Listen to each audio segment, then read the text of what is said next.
Hi guys, Dave in Texas here, and what you're looking at is my little SG Diablo Fakeroonie from China. Okay, I've got the thing completely stripped out. The pickups, the pots, the cab, everything's gone out of this guitar. I just got some hardware still on it that I'll be taking off here in a shortly. And I wanted to show you guys what it's made of. Alright, so let me zoom in there. Zoom. And what you'll see,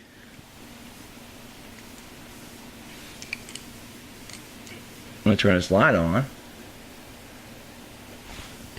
Underneath that black paint, you'll see a reddish colored wood, right? And that's mahogany. Okay, that's just raw mahogany, and basically it's 100% mahogany body, and it's solid as well as the neck is solid. So I got what I wanted. Okay, that's the first thing. Now the problem with this guitar is that it's got one control for the volume and one control for the tone, right? So therefore you've got one potentiometer per volume and per tone instead of two, and you're splitting the values of those between them, right? So you have a full-size humbucker that let's see, this one got these marked. The bridge came in at 1178. Okay, hold on a second.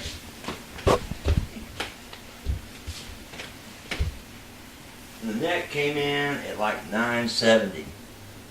Okay, 970. So you're actually splitting the values of the potentiometers, which I believe, if I can remember right, the volume potentiometer pot was a hot pot, but it was still not a 1000. Okay,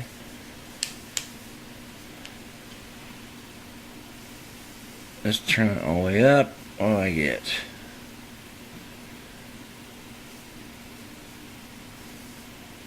It's a 444. If I get stopped moving around, 440, 446.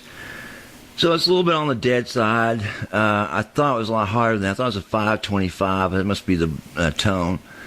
But you're splitting that between the two pickups, so you're going to get some weak ass sound to it.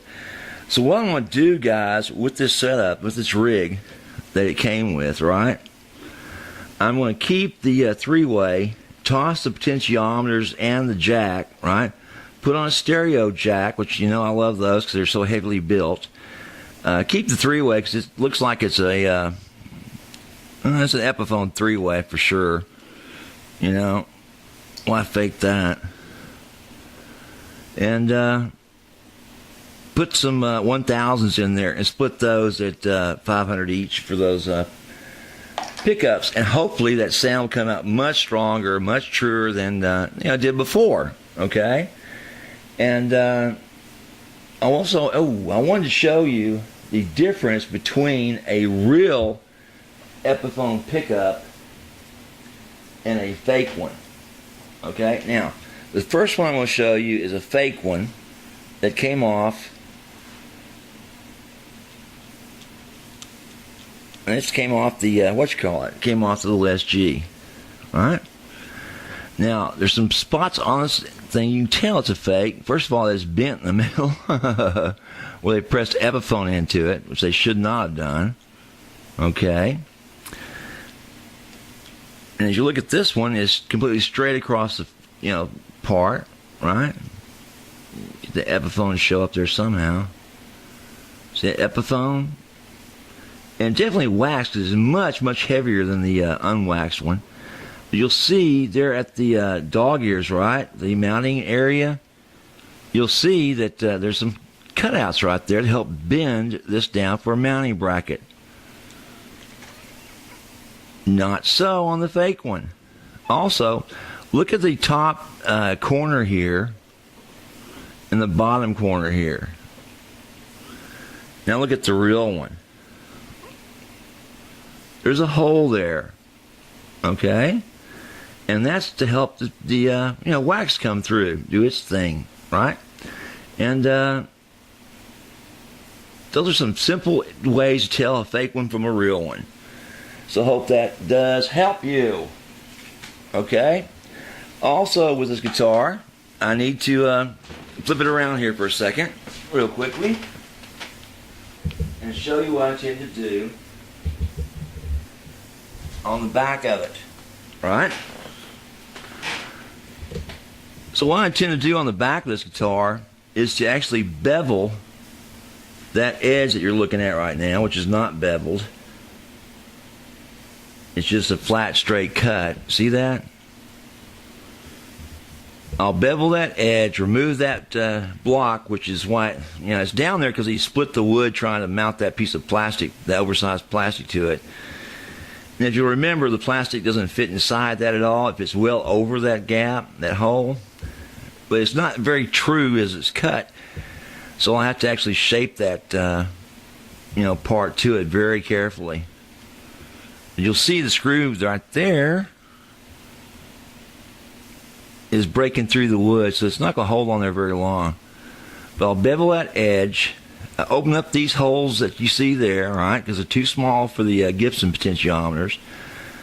And I'll shrink the ground wire. I'll put some shrink tube on that to protect it from touching anything. Put in some 1000s. I'll remove that block, right? I'll bevel the edge all the way around and take that back cover and match it up and slide it right in there with a counter bevel to it, right? So that's what I intend to do to this guitar to make it more playable and usable for me.